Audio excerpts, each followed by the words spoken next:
The luxury terminal buzzed with quiet elegance. Crystal chandeliers sparkled overhead. Soft jazz played in the background. Every sound was polished, refined, just like the exclusive lounge reserved for first-class passengers of Monarch Airways, one of the most prestigious airlines in the world. Sitting near the floor-to-ceiling windows, a sharply dressed black man scrolled through a legal document on his phone. His tailored navy blue suit hugged his broad shoulders with effortless class. A platinum watch peeked from beneath his cuff, a gift, perhaps, or a mark of his success. His posture was relaxed, composed.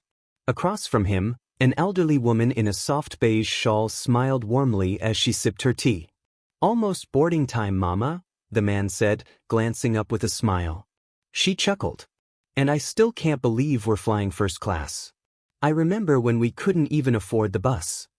He nodded. "You earned this." But the peaceful moment was about to fracture. From across the lounge, a woman in a crisp airline uniform walked briskly toward them. Her name tag read K. Miller, and her jaw was clenched tight. She was followed by a younger male attendant who kept glancing nervously between his tablet and the seated man. "Excuse me, sir," she said, stopping just beside him. "May I have a word?" The man looked up calmly. "Of course." She hesitated, clearly uncomfortable. "We're going to need you to relinquish your seat."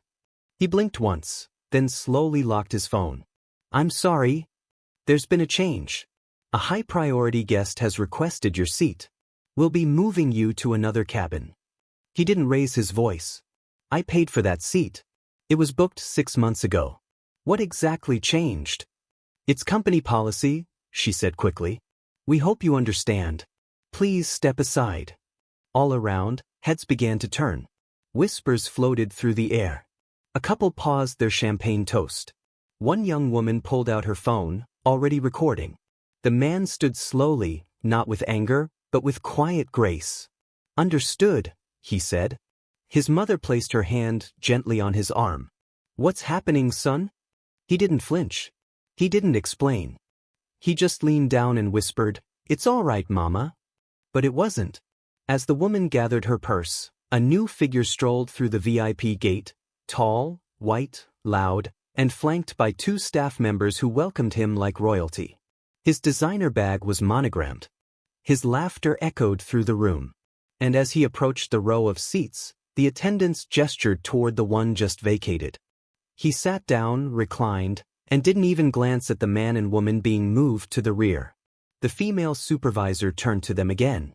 "We've made arrangements in business class for you both. Complimentary drinks will be provided." The man didn't respond. He simply guided his mother away, dignified, calm. But the damage had been done. The room remained hushed as they exited. A young girl tugged at her father's sleeve and whispered, "Why did they take his seat, Daddy?" He had no answer. The man and his mother walked silently down the terminal.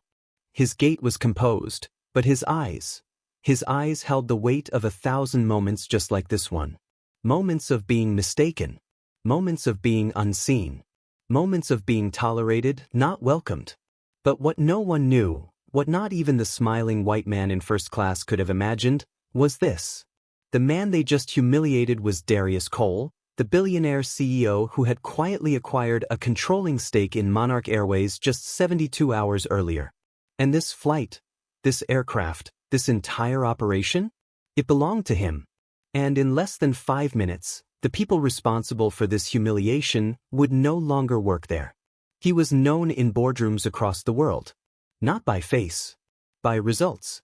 Darius Cole, age 42.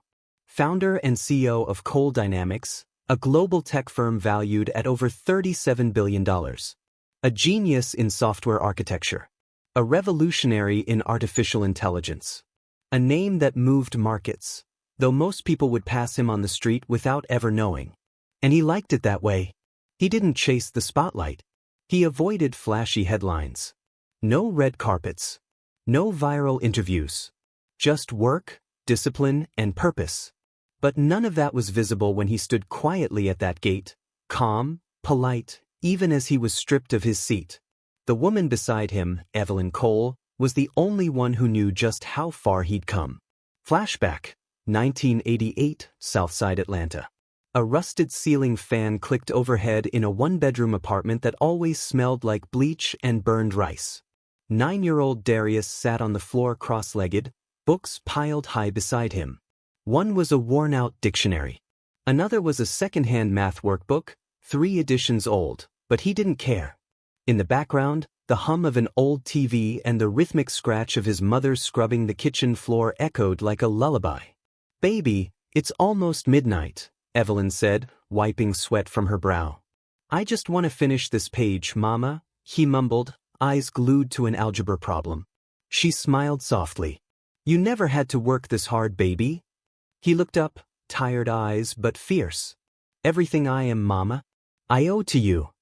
From hunger to Harvard. Darius wasn't supposed to make it. He wasn't supposed to escape the crime-ridden streets, the empty fridge, the noise, the fear. But he did. Not by luck. By obsession. Up at 5 a.m. for the bus. Scholarships. Public libraries. After-school coding competitions. Summer jobs. A full ride to Harvard, where he graduated top of his class in computer science. He never went to frat parties. Never got drunk. He coded.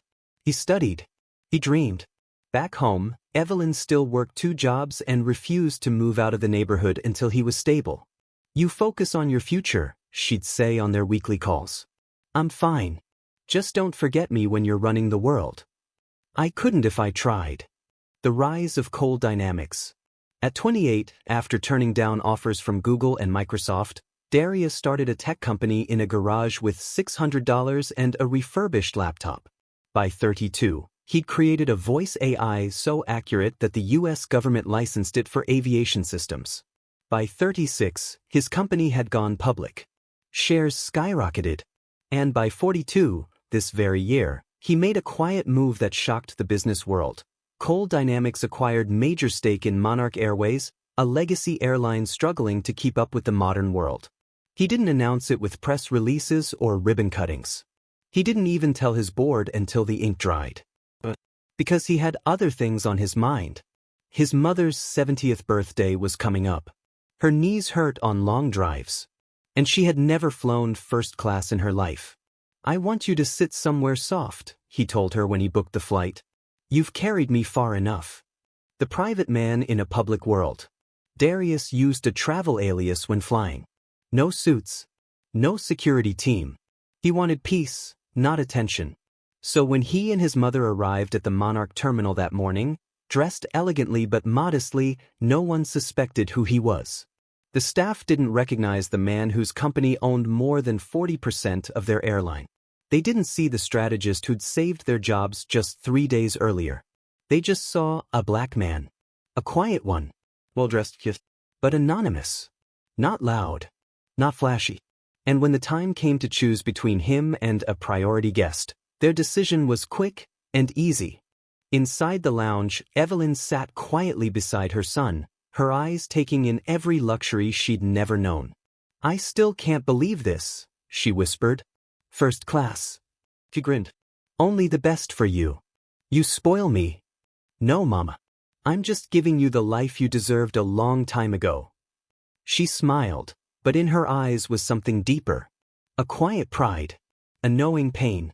She had seen too much, worked too long, and watched too many people like her son be underestimated, dismissed, forgotten. "I'm proud of you, Darius. Not because of all this," she said, gesturing to the lounge, "but because you never lost your soul." "I kept it with you," he said softly. Back to present, at the gate. And now here they were, standing in front of a cold-eyed gate supervisor, stripped of their seats, dignity dimmed. To the staff, they were just names on a manifest. Swappable. Replaceable. They didn't ask who he was. They didn't ask what he had built. They didn't ask what it might cost them. And Darius said nothing. Because people like him learn early, power doesn't always ace its voice. But when it speaks, it echoes. The lounge doors opened with a soft chime. And in walked the priority guest. A tall, white man draped in a garish designer blazer, sunglasses on indoors, barking into a Bluetooth headset. He didn't glance around. He didn't pause. He walked like the room already belonged to him. "Where's my seat?" he snapped, not to anyone in particular. Two airline attendants rushed to greet him. One took his briefcase. The other smiled and motioned toward the seat Darius had just vacated, Seat 1A, premium class, ocean-facing window, extra legroom. A seat Darius had booked 6 months in advance. The man dropped into the plush leather without a word of thanks. Evelyn looked up at her son, confusion darkening her eyes. "Is that the person?" she whispered. Darius didn't answer. He just stared, expression unreadable. A junior attendant hovered nearby, staring at them. He couldn't have been more than 25. Nervous, baby-faced. He leaned toward the gate agent and muttered under his breath, "Honestly, he didn't even look like he belonged here." It was whispered, but not quietly enough. Darius heard. Evelyn heard. And so did the businessman in the corner who had just started recording on his phone. Moments later, the same supervisor returned, all smiles now.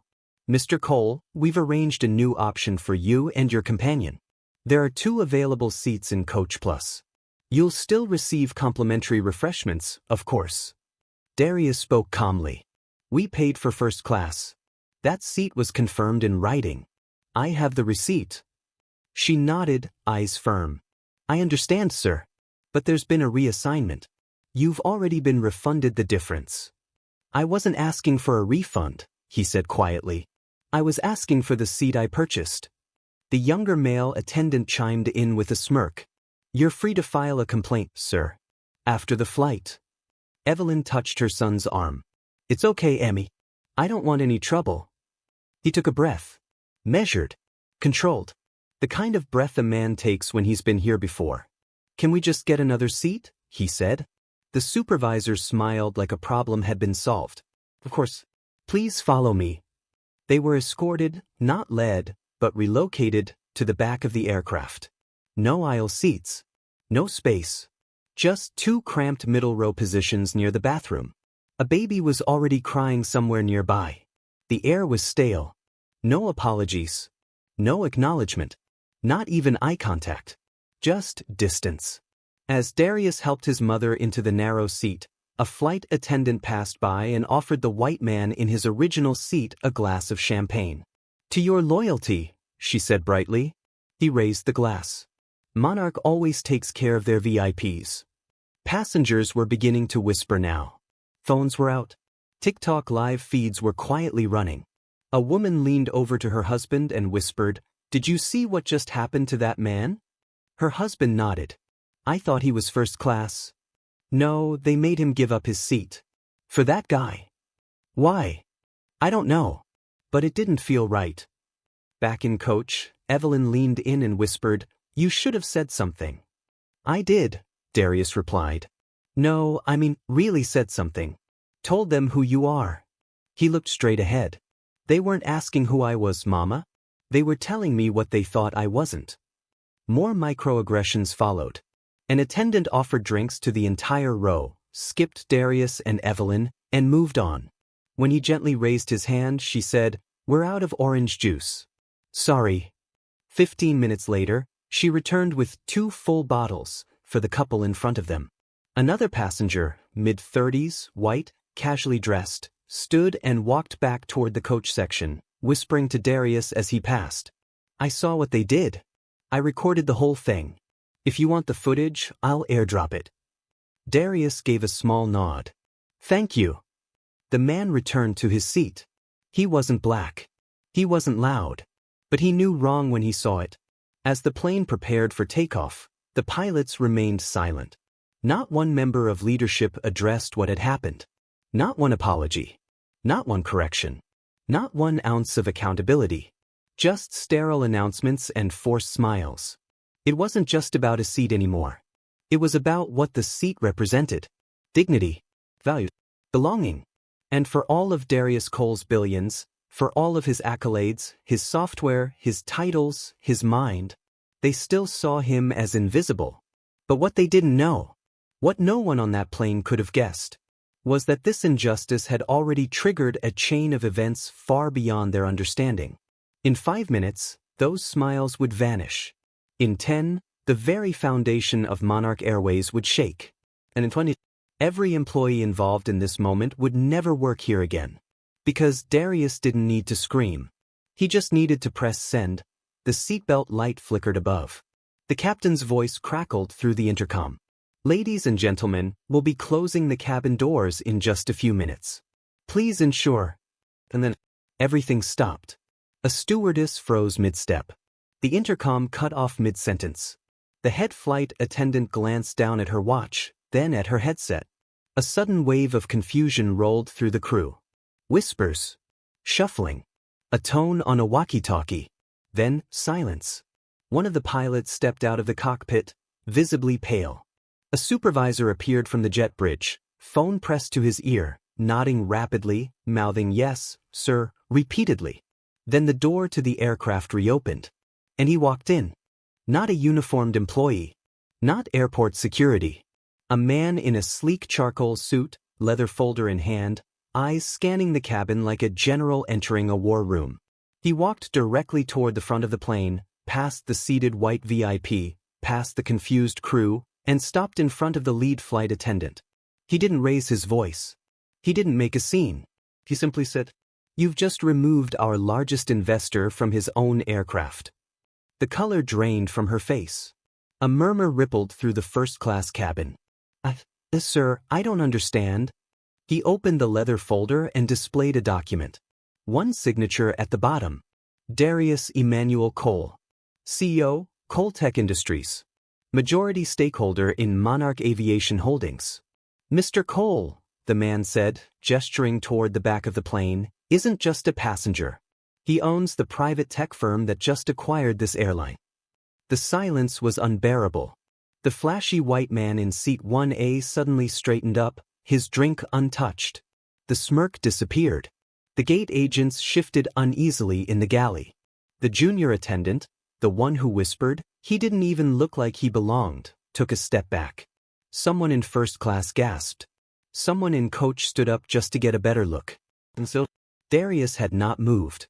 He sat beside his mother in coach, calm as ever, scrolling quietly on his phone. Evelyn glanced at him. She didn't say a word. She didn't need to. He stood slowly, buttoned his jacket, and walked forward. As he approached the front of the plane, every employee who had interacted with him suddenly found themselves avoiding his eyes. He stopped at the aisle, turned to the lead flight attendant, and spoke, not with rage, but with clarity. "I didn't want to make a scene. I never do. But some lessons need to be taught." More footsteps echoed up the jet bridge. A second executive from Monarch Airways entered the aircraft, face tight with panic. "I need everyone involved in the boarding and cabin process of this flight to step outside. Right now." The entire cabin crew hesitated. "You heard him," said the man with the folder. "Gate agents. Flight leaders. Even the one who offered him orange juice to everyone but him. Off the plane." One by one, they filed out, flushed, humiliated, silent. The flashy white VIP who had taken Darius's seat stood, unsure of what to do. He stammered, "Listen, I didn't know." Darius turned to him, looked him in the eye. "I know," he said. "You didn't have to." Then he looked to the executive. "My mother's seat?" "Of course, Mr. Cole. Right this way." As Evelyn Cole settled back into her original first-class seat, now empty and waiting, she looked up at her son, tears brimming in her eyes. "You didn't even raise your voice?" she whispered. He smiled gently. "I never needed to." Inside Monarch's headquarters, emails were exploding. A clip of the incident had already leaked online. Hashtag Darius Cole was trending. So was hashtag Monarch discrimination. The PR department was scrambling. A pre-written apology was already in draft form. But nothing would undo what had just happened, because it was never about the seat. It was about power. And who people assume does, or doesn't, have it. Darius remained quiet during the rest of the flight. He didn't demand champagne. He didn't issue ultimatums. He simply opened his laptop and continued reviewing his notes for a board meeting the next morning. But everyone on that plane knew. They had witnessed something larger than a moment. They had witnessed a reckoning. It began with one phone call. Then 20. By the time the plane's boarding doors reopened for a second time, Monarch Airways' executive chain of command had activated in full crisis mode. Within 5 minutes, the decision was made. Terminations. Immediate. Final. The names were read aloud in a boardroom 800 miles away, but the effects rippled straight into the aircraft cabin. Gate Agent Number 1, Kimberly Miller, the one who called it company policy. Terminated. Gate Agent Number 2, Marcus Thorne, the one who smirked when he said, "You're free to file a complaint." Terminated. Junior Attendant Adam Reese, the one who whispered, "He didn't even look like he belonged here." Terminated. Supervising Manager Dana Ellis, the one who remained silent, watched it all, and did nothing. Terminated. Flight Lead Rachel Alcott, the one who walked past him in coach, twice, without meeting his eyes. Terminated. Entire in-flight crew, all reassigned, grounded, and under full investigation pending diversity retraining. And as for the man who so confidently occupied Darius's seat, swirling champagne in his glass and calling himself Loyal Elite? A senior operations director stepped forward, leaned toward him, and whispered 6 words. "Sir, you'll need to deboard immediately." "What? Why?" he barked, now flushed and confused. "I didn't do anything." "You accepted a seat that was not yours. You did not question it. You benefited from discrimination." "I'm a paid member. A priority." "Not anymore." He was escorted off the plane in stunned silence. His shoes clicked across the floor as every eye followed him. Not a single person spoke in his defense. The silence was justice. Across the Monarch Airways corporate servers, a mandatory HR memo was issued to over 30,000 employees. Urgent policy change.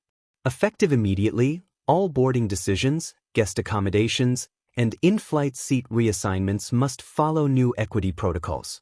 Any behavior deemed discriminatory, intentional or otherwise, will result in termination.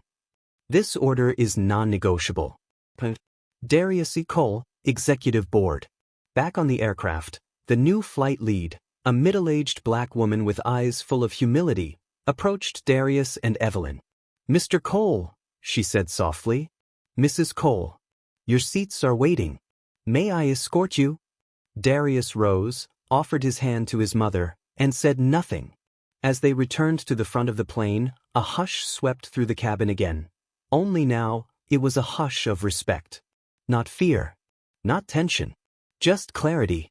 Evelyn lowered herself gently into seat 1A, the one meant for her all along. Her hands trembled slightly as she adjusted her shawl. Then she looked up at her son. "I didn't think they'd listen," she whispered. He shook his head. "They didn't listen to me, Mama." She tilted her head. "Then what made them move?" He looked out the window. His voice, soft as a whisper. "The truth moved them. The truth, and the silence that followed it." News of the incident hit the airwaves before the flight even left the tarmac. CNN breaking, billionaire CEO humiliated by own airline, fires entire flight team in mid-air shakeup. Trending hashtag Darius deserve better. Public reactions, mixed at first, then overwhelmingly in support. Dozens of passengers confirmed the story online. One woman posted a TikTok that hit 12 million views by landing time. He didn't raise his voice. He didn't threaten. He just watched. And then the plane flipped upside down in minutes. That's real power. Monarch Airways stock dipped 4% that day. By morning, it began to climb again. Investors were already calling Darius Cole the man who saved the company from itself. In a press conference the next day, the CEO of Monarch, now a figurehead under Cole's control, stood visibly shaken. "We failed to uphold our own values. What happened to Mr. Cole and his mother was unacceptable. We are grateful he held us accountable, and we are committed to making this right." But the public knew he wasn't the one who made it right. Darius Cole did. Without saying a word. The same voice that once told him to step aside now begged him to stay. The same crew that wouldn't offer him juice now stood replaced by one who knew his name by heart. But Darius never gloated. He never raised his voice. He never demanded an apology. He never asked for attention. Because real power doesn't chase noise. It controls the silence. The plane touched down on smooth tarmac just past noon. There were no cheers. No applause. No victory parade. Just the steady hum of landing gear, the polite voice of a pilot announcing local temperature, and the warm hand of a son holding his mother's as they coasted gently to a stop. Evelyn looked over at Darius. She didn't smile. She didn't need to. She just nodded, soft, slow, and proud. Outside the gate, a wall of cameras waited. Reporters, journalists, influencers with phones raised. The world had heard the story before they'd even left the runway. But when Darius and his mother walked out of the aircraft, they said nothing. Not a word to the frenzy. Not a glance to the flashing lights. No press statement. No headline soundbite. Just silence. Because he didn't need their headlines. He was the headline. They walked past the crowd, coats neatly buttoned, posture unshaken. The same way they had entered the terminal that morning. Unseen. Misjudged. But never without dignity. And as the media buzzed and debated and speculated, the truth hung in the air like heavy fog. They didn't see a CEO. They didn't see a man. They only saw what they wanted to see. And it cost them everything. Somewhere in a private hangar, a Monarch board member watched the footage again, silent, ashamed. Somewhere in a HR conference room, executives rewrote policies to prevent this from ever happening again. And somewhere in the mind of every staff member who was fired that day, a lesson carved itself into memory. Power doesn't always speak loudly, but it never forgets. This wasn't just about race. It wasn't just about class, or status, or appearance. This was about assumption. The disease of presumption. The invisible weight of being judged before a word is spoken. And the quiet rage of being forced to prove yourself, again and again, no matter how many times you've already risen. Darius never needed to prove anything. Not to them. Not anymore. He had already won long before that flight took off. They just hadn't noticed. Until it was too late. And as the story of that day traveled across news networks, comment sections, classrooms, and boardrooms, one truth remained. Power wears many faces. And sometimes, it wears silence.